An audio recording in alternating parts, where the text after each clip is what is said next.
we got here is an Espar heater control. Usual problem is an error code that says maintenance required. I already reset this one, but I'll show you guys how to reset it. What you need is like a paper clip or something small to hit this little reset hole right here. That you can put your paper clip in there. I'm gonna use this little screwdriver here. I'll push in.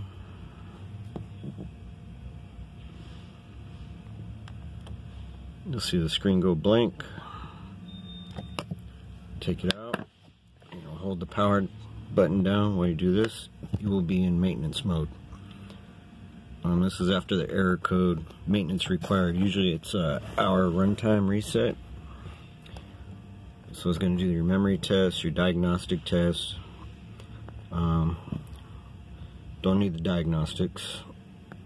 So when you hit no, runtime, that'll stay where it's at.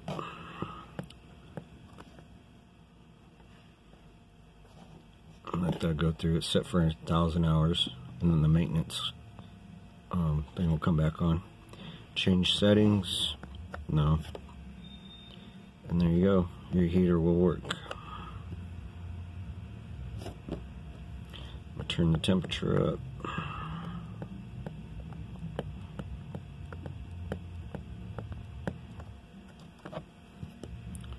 And your heater will now work. Just hit the reset power button right after the little screen pops up saying Espar, and then just go through the little questions, reset your time and your hours, and then everything should pop back up. Thanks for watching.